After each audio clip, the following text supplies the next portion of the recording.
Have you heard of a term called smishing? This is the latest cyber scheme on the rise, so be sure to follow my tips to avoid falling for smishing. I'm the CyberGuy, here to explain all the latest tech news and keep you up to date and alerted to scams that are going on. I do that at cyberguy.com, where you can also sign up for my free CyberGuy Report newsletter. Now, you've probably been on the receiving end of smishing campaigns without even realizing it. Smishing is a name for SMS text message phishing scams. They are scams aimed specifically at people with cell phones. They're growing in popularity as people are sometimes less suspicious of text than they are of emails. However, smishing attacks are just as dangerous as any other cyber attack, as hackers use text to try and gain access to your personal and financial information. One of the latest smishing cons includes a text from the IRS saying you owe thousands of dollars. So how can you avoid falling for a smishing scam of any type?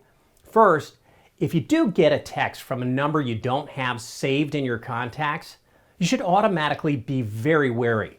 If the text is referring to a bank or mailing service or anything that you know you aren't a customer of, ignore it and block the sender.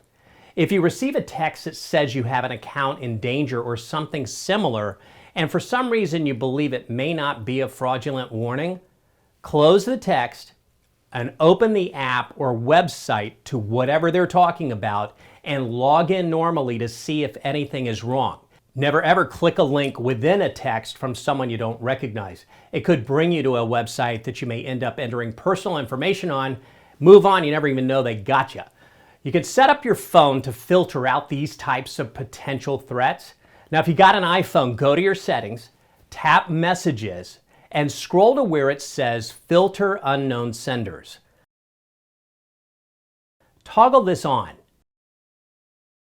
Now, if you got an Android, go to your settings and tap the search bar to type in Spam Protection. You can tap there to go straight to Message Settings, where you can tap Spam Protection and make sure that's toggled on. Finally, installing antivirus protection across all your devices is really the best way to stay protected. I've rated my top antivirus software for the year over at lockupyourtech.com, and while you're there, you can sign up for my free newsletter to learn more about the latest scams and stay safe from them.